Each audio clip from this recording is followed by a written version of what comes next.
Doing? Welcome to live stream number 74. Today's Wednesday, and it's the 11th of October 2017. Thank you so much for taking the time to join today's live stream, or if you're watching the recording on YouTube, thank you for absolutely doing that. If you haven't already, I would really appreciate if you hit the subscribe button. And then if you hit that little bell next to it, then you will get the notifications. That will make sure that you get notifications about these live streams. Okay, today we're going to talk about nonlinear. This is kind of like a continue of 2 weeks ago where we talked about simulation for absolute beginners. So if you don't have a PhD, if you don't wear a lab coat, but just like normal people like me who is looking to start using some of the simulation tools inside of Fusion, this is the place. This is what we're going to explore, some of these simulation tools. If this is the first time that you even hear about simulation inside of Fusion 360, down in the description area, I added a link to the live stream that 2 weeks ago that will kind of like walk you through some of the basic things we talked about there. Now, you don't have to watch that one to get what we're talking about today, and I'm going to kind of like summarize it up a little bit. So, let's jump into Fusion. Let me do a quick recap of what we did 2 weeks ago with static studies inside of Fusion, and then we will jump in and do some nonlinear. So, with that, let's switch over to this screen here. So, this was what we had 2 weeks ago. Sorry, not last week, 2 weeks ago. We had this bracket that I had modeled up, and it's made out of steel. We did it out of steel, and we added kind of like a couple of screws to bolt it into like a wall or something. And we added what was called, we added some context to this, to this part here that gave us some constraints. It's called gave us a frictionless constraint. So two fixed, what was the screw holes, and then we gave it kind of like a fixed, so it was kind of like against the wall here, and we applied a load up on top. So that was what we did. We did two studies. So that was the first one, what is called a kind of a static study. So if we just look at the results here, I'm going to go through all of this again as we're going through here today. But there's kind of three things when you're looking at simulation, if you have never really touched simulation before. There's kind of three things you care about. There is a safety factor. Well, I should take that back. That could be more things. But if you're just starting out, three things you have to worry about. There is a safety factor. And what a safety factor means is when will the material break? So when will this bracket not hold up? And it kind of in Fusion shows up with this kind of scale here, red, yellow, green.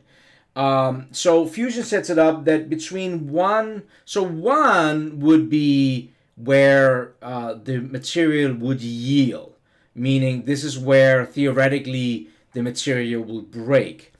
So 2 would be double of 1. And, in my previous experience with simulation, 2 is normally what you normally shoot for. So you're making sure that your part is at least double as strong as the point where it would theoretically break. Fusion does it up to between 2 and 3 here, so it's a little bit more safe. Then you have 3 to 6. Well, it's kind of like the green area, and then blue means that this is possibly over-designed. Like you could do something to make it better. So that's this safety factor. So 1 would mean that your part would be breaking. Anything above that means that theoretically the part will be fine. Then there is something called stress, and it is read in something called Van Mises. Don't worry about who Van Mises is, and don't worry about the numbers either when you are starting out. But what you get here is you get this thing you can kind of like drag up and down. And what it will show you is where the part is under stress when you do this. And then the third one is displacement. What really just means how much the part will be moving in real life. Now, when you're looking on my screen here, it looks like the part is moving a lot, but you will see that it's really 2,000s with this load of 800 pounds we put on this thing here. I can also do it in metric. So in metric, we're talking about 0.06 millimeters that this thing will move down.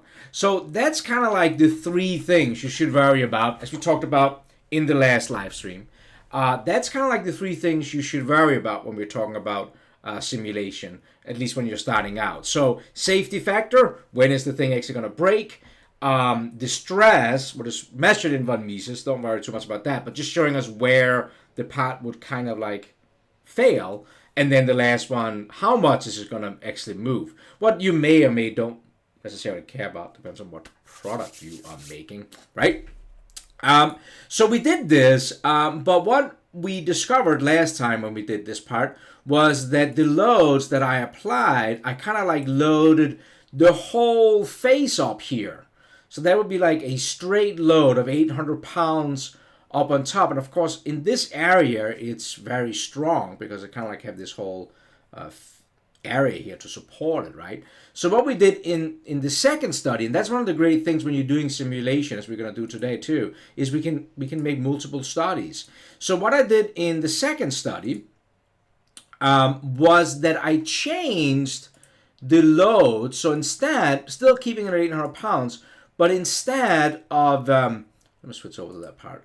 Instead of applying the load on the whole surface, I contained the load. So going here on the force, and I made the 800 pounds within this circle here.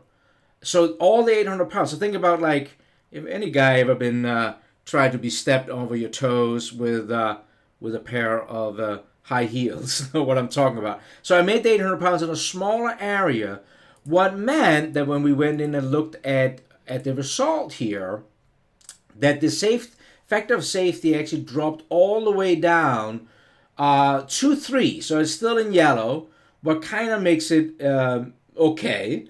We would like to have it, I guess, above 3, or 2 or 3, I would say.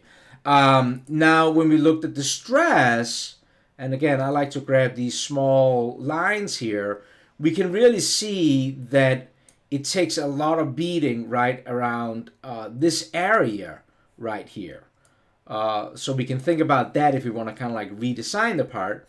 And then the displacement, of course, you will see that the displacement moved out quite a bit, of course, because we moved all the area out there. Let me do that in millimeters also. So now we're up to 0.14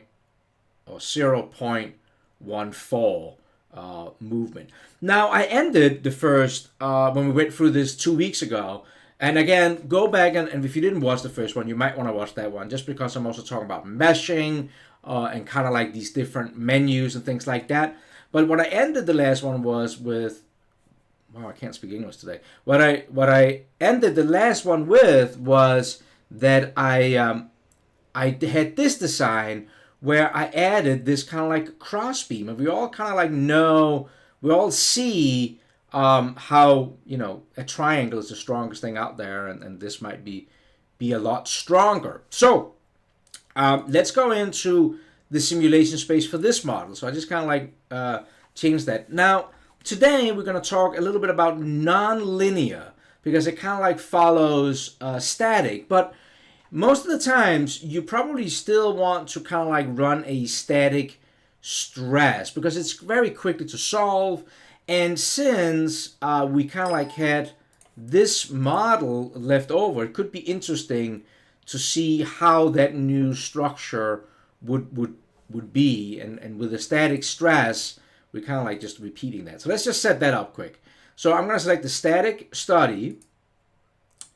And again, I'm just gonna do the steps I did in the last live stream. So I'm gonna start out by adding the material. We've got to check the study material, and that's gonna be this was what we did in the last one. We used steel, same as model, and then we're gonna add these constraints. So what I said before was that we had this one bolted into kind of like a wall or something. So like these faces here. So they are now kind of bolded. And then I added this, what is called a thicknessless to the back here. Really just to make sure, if you just have the two bolts holding it in, that whole thing could kind of like crumble around those two screws. So the thicknessless just kind of like says, hey, it's smack against the wall. It can move around on that wall, but the two screws going to kind of like hold that in place. But, that's where it is. And, somebody pointed out in either email or comment that I should probably do a split face right here because this would have a tendency to move. So I understand that. Let's go in and add a load to it. And we're using force. But of course, there's other types in here. And I'm going to select that same face. And I'm going to do what I did with the second study, is that I'm going to go in here to angle and do a limited target. And then I can actually control where I'm going to put that load. So I'm going to make it like the heel, a little bit smaller. And I'm going to make it that 800 pounds, which is about 400 kilos or something in that realm there. And then we can go in and hit the solve. And I did my last one on the cloud. I'm going to do this one on the cloud too. So we're just going to solve that. Again, if you want information about this, then watch the last live stream. Whoops. I didn't share my screen. Did I? Wow. Well, that doesn't help much, does it? Ha! All right, I just set that whole study up without... now I don't know how far I went back. Well, okay. So let's just, I don't know if I can get out of this study. I'm going to set it up again. Somebody should have yelled at me in the live stream. In here, we had that crossbeam. Now I don't know where the heck I was when I should have switched the camera over. So in here, we have this crossbeam here. And you should think I've done enough of these live streams to remember that, huh? So let me just go in here and do that. Static, and in the static here, we're going to check the material. It's the study material in here. And that is the same as the model. Let's go in and add the constraints. So now you can kind of like see what I'm doing. So again, this is the screws that I'm going to be putting in here. So I'm just going to snap those in here. So that's where the screw is going to be. And then I'm going to do that thicknessless right on the back here. Okay. So now it's kind of mounted to the wall. Let's do the load. I'm going to do the force here and select the angle one and then select this limited target. That lets me kind of like move the force around here, and I can make it smaller. Let's just mark it there. Do our 400 pounds and hit OK. And then let's try to solve this one, shall we? Okay. So now where this one is solving, really what we're just checking right now, I remember to switch it back. Really what we're checking right now is just moving out of that crossbeam. How does that compare to the two other studies we did a few weeks ago? But when we do this, I am pretty certain, as you're going to see just in a second, that this is going to be a lot stronger, right? I think most people in here will be like, yeah, that makes it a lot stronger. So that was when I thought, well, maybe we want to do something else than steel. And I know we have a lot of 3D printing guys. Tomorrow we're going to talk about STL files, by the way. And I thought, well, maybe we can make it out of plastic. Now we've made it a lot sturdier. Now, 800 pounds or 400 kilos is a lot to put on this bracket. This bracket is like 5 inches wide. But the great thing about simulation software inside of Fusion is that that's what we can actually find out. Now, when we start talking about using materials like plastics, is still solving. That's why I'm keep on talking. Now, when we start talking about plastics, we might want to go to a better type of study, what is called nonlinear. And nonlinear does a couple of things. So if you're fairly new to simulation, a couple of things you should know about nonlinear. Guys who knows a lot about simulation will tell you that the world is nonlinear anyways. So two things. One thing is that a static study will go like what should I say? It will just keep on going continuously with the load, where you know that if you have some piece of material, it's very stiff, but at some point right around the yield, it will actually change the material. If you ever try to bend some kind of like maybe a steel bar or something like that, I don't know how strong you are, a thin steel bar for me, that in the beginning it's stiff, but right before you bend it, you kind of like feel that, whoops, there was something that happened in the material, and then you can bend it. That's what you can do with nonlinear. The other thing you can do with nonlinear is that when we put that force on top of it, where with the static, as we're putting pressure and the thing starts bending, the pressure will actually follow that face. Where with nonlinear, it's smart enough to actually keep putting the pressure right down. It gives us a better reading depending on what we're doing. And the last thing, I said there was two things. The last thing, if we decide to do some kind of an event study where we want to put these 800 pounds or 400 kilo on this shelf and see how many times we can put it on before the material starts breaking down or going bad, we can do that too. All right, our study is back. Let's go in. Let's switch the camera. Let's go ahead and look at it. So it's done here, the static one.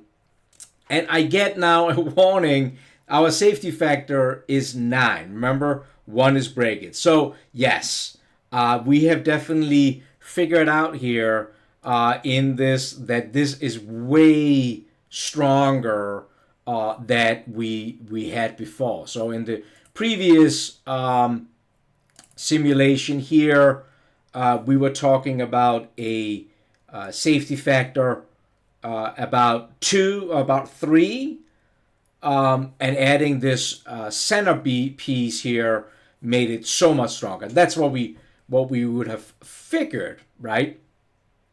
Now, we could also go in and look. You should probably always go in and look at the other one. So go in and look at the stress and just kind of like try to get an idea about where the stress factors are on our model.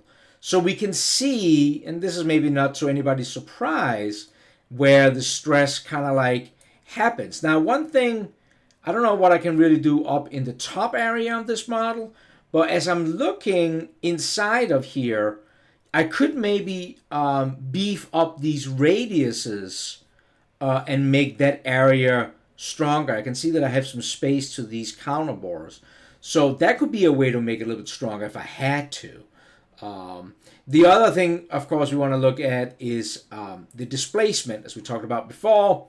And again, because we have this centerpiece with the static study, it really doesn't move at all. When you see this, it's like numbers after your decimal place. It's like way down, 0.01 millimeter. So way down there. Now, so then let's switch over and talk about the nonlinear. So that was a long time to get through to the nonlinear. Sorry about that. But I felt like this was important that we kind of continued with this. So the nonlinear is going to give us a little bit more of an accurate study. So I'm going to go up here and say that I want to create another study in here. And you will get the nonlinear static. Now be aware of that it is in preview in here. But that just means that at some point it's going to be in the inside of the software. So we're switching over to now what is called a nonlinear. We're pretty much going to set the same thing up. The biggest thing that's going to change is the material selection, because we actually need to have a nonlinear material to be able to test that. So if I go in and say manage physical materials, it would actually open up the material browser in here. And the way you work with materials is that you drag them into your favorites, and you can then make them non-linear. I'll show you that. So I said that I was going to do kind of like a plastic, and the best way to do this is literally steal or borrow a plastic inside of the Fusion already material. So I don't know what kind of plastic we want in here. We can take pretty much any kind of plastic we want. I'm dragging it up to my favorites folder in here, and then now you will see that I have this nylon in here. I click the little pencil next to that, and that will open up this menu. Whoops, a little bit of drag. This menu here. Now here's the trick. You will see we got some information about the plastic, we got some appearances, and we got some physicals. This is what the simulations are kind of like using. In here, there's a checkbox to turn on advanced. And when you click advanced, you can then click on the tab and it will open up the advanced properties. So check the checkbox, click on the tab, that will open this up. And here you can now change this behavior from a linear to a non-linear. And there's some different categories in here: elastic, plastic, and elasto. That's what I'm going to pick, bilinear right here.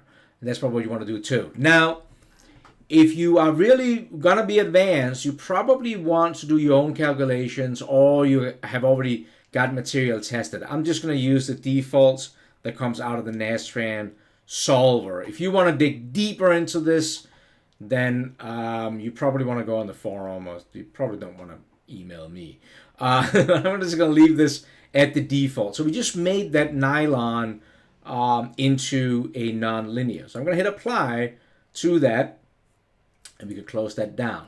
So when I now go to say I want to create my study material, I can go up here to material libraries, and if I go into my favorites, then you will see when I drop down, I now have the different materials. Now, I have only tested this with ABS. Let me try the nylon that we just set up and hit OK. So I'm not quite sure what's going to happen. And then we got to go in and do what we did before. We got to add the loads in here. So, well, let's first constrain it. So, same thing as you saw me do before. While you looked at me, and because I forgot to switch the screen, so I'm going to fix these screws. That's fixed, that it's being held right there by some screws. And then I'm going to give them that wall thickness list there to make sure that it stays against the wall. We're going to then apply our 800 pounds, or 400 kilos about. So I'm going to select on the angle to get that little limit target and drag this one over here and make it a little bit smaller. Let's make it 800 pounds. And let's hit OK.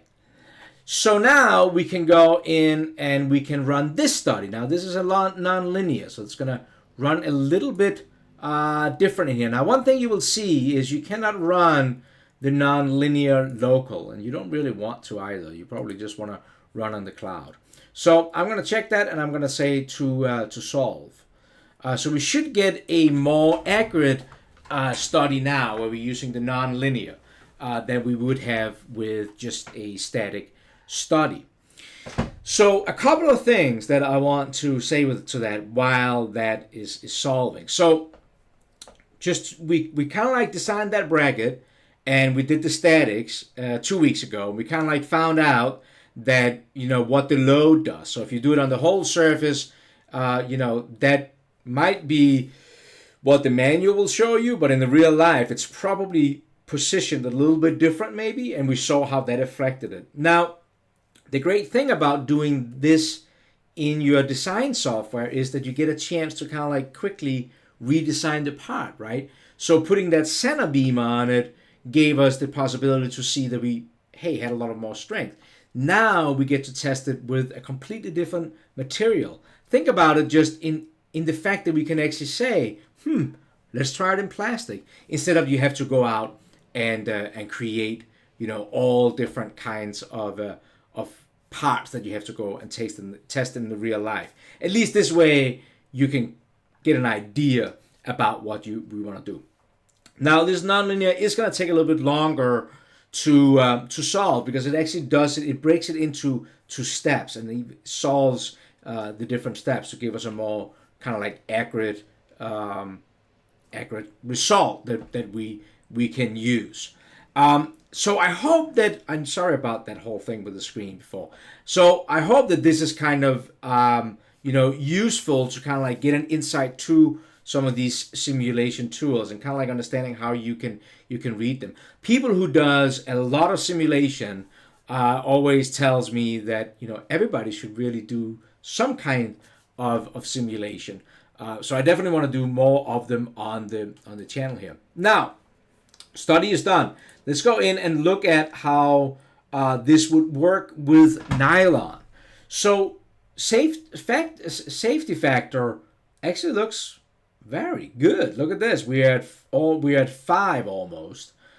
So nylon should hold in this design what we were kind of like thinking. But that is absolutely awesome. You could, if one thing you want to know is, we could go in here and you can right click on a study and you can clone it. So now we have a third study, and I could go in here and change the material in here let's go back into our favorites library, to another type of plastic. I tested ABS. I never tested LCP. Let's try that. I can click on that, and now I can run that study again while, and I can just close this, while we are looking at the result we just got back. So at least we should be able to. Come on. Oh, I gotta switch it over to it. That's my fault. You gotta click the little eye, just like you're doing with components. So safety effect, it looks good. It's in almost 5, so I'm happy with that. Let's look at the stresses, just because that's kind of always interesting. Again, we looked at that before. It looks like the same area, but probably makes sense. We can kind of see how the weakest area is our fillets. So this would probably be where I would go in and try maybe to add some bigger fillets. Would not be a bad idea, right? If we could make them a little bit bigger. And the displacement is also interesting. So in this case here, you have almost 30 thousandths of an inch, or 0.7 millimeters that this thing will kind of like move down. So very quickly, we are able to go in and try to see what different types of materials actually, how they would affect this part. If we did it in steel, if we did it with a crossbeam, no crossbeam, or even to the point where if we did it with some kind of material. Now this one here is solving right now. You can kind of like see there's a little wheel, and it says solving in progress. All right, man. I hope that this was helpful. If it shows up here before I wrap out, I'll just switch over so we can quickly look at it. We're coming up on the half an hour. I hope this is useful. Especially I thought, and there it is. Especially I thought because we could switch from metal to plastic. What a lot of you 3D printing guys, like to talk about. So again, now we made this one over to the other material. What was it called again? LCP plastic, right? And when we look at that result, well, we are way up again. So that's a lot better than the nylon. So that also probably means we get a lot smaller displacement. So good way to kind of test this stuff out. Tomorrow is about how to modify STL files. So I'm sure that some of you guys are going to really appreciate that. Hope this was useful. Sorry that I, in the middle of it, forgot to switch the screen over. Then you got to see me model. Probably pretty boring. So tomorrow, STL files. Friday, we're going to talk about CAM. That's about it. Thank you so much for taking the time to watch today's live stream. If you're watching the recording, thank you. Thumbs up, thumbs down, depending on how you like this. And I'm going to jump into the live stream and say hi to everybody. Thank you so much. Have an awesome, awesome day.